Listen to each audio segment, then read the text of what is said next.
طيب هنتكلم بعد كده على الsalt contaminant أو الcontamination بتاع الsalt. أنا دلوقتي أثناء ما أنا بانتج غاز بيطلع معاه مَيّة، والمَيّة ديّة ممكن تكون شايلة أملاح، ومع الوقت الأملاح ديّة ممكن تبدأ إنها تترسب في الsystem أو ممكن تكون ماشية مع الغاز.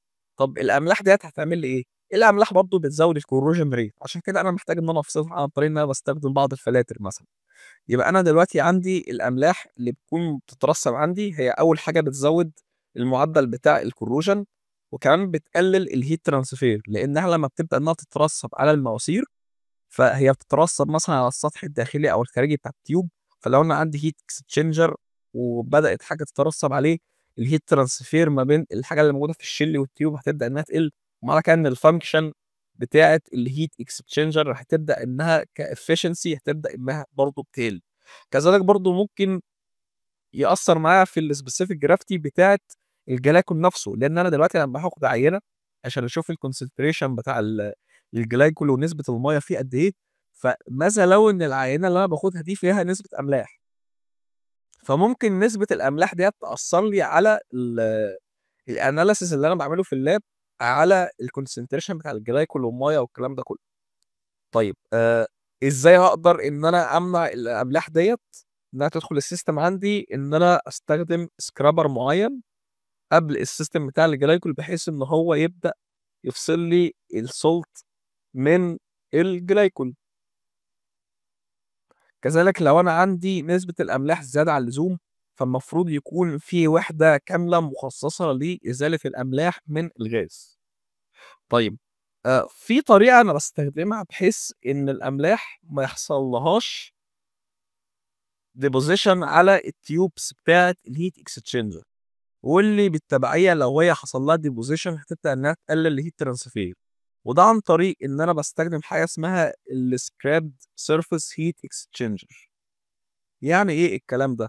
هو باختصار شديد بيكون عبارة عن heat exchanger بيكون جواه عمود، العمود ده بيكون جواه حاجة كده يعني زي مثلًا حاجة كده بتقشط أي ترسبات بتبدأ إنها تتكوّن على السطح الداخلي للماسورة، فطول ما هي بتلِف ما فيش فرصة لأي حاجة إنها يحصل لها deposition على السطح الداخلي للتيوب.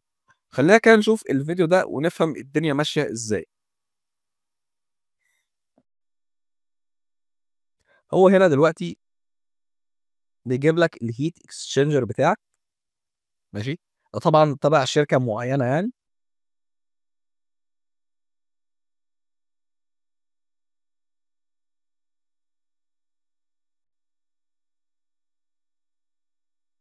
طبعًا إحنا هنلاحظ دلوقتي اللي بيحصل، طبعًا هو اللي هنا ده double pipe، ده double pipe heat exchanger. يعني في ماسورة جوّه وماسورة برّه، اللي هي الشِل اللي برّه وفي ماسورة جواها. طيب إيه اللي هيحصل بالضبط؟ أنا هاجيب العمود ده وأوصّله بموتور، وهيكون في زي حاجات كده بتقشط زي مقاشط كده موجودة هنا، بحيث إنها تعمل إيه، هي كل دورها إن لو في ترسبات هتدخل جوّه عندي، ده السائل اللي هو البرتقاني ده، هتبدأ إنها تعمل إيه، أنا عندي سائل برتقاني هنا وعندي سائل تاني لونه أخضر، فالسائل الأخضر ده هو اللي فيه أملاح، عشان كده بادخّله جوّه. ليه بادخّله جوّه؟ لإن الscrubbers ديّة هي بتبدأ إنها تقشط أي طبقات من الsolids أو الأملاح اللي هي بتتكوّن على السطح الداخلي للtubes دي، وبالتالي لو في مشكلة إن ممكن يحصل deposition أو scaling اللي هو في أملاح تترسب على السطح الداخلي للheat exchanger، فالscrubbed surface heat exchanger ده هيكون أحسن equipment بالنسبة لي أقدر إن أنا أستخدمها في حالة وجود أملاح.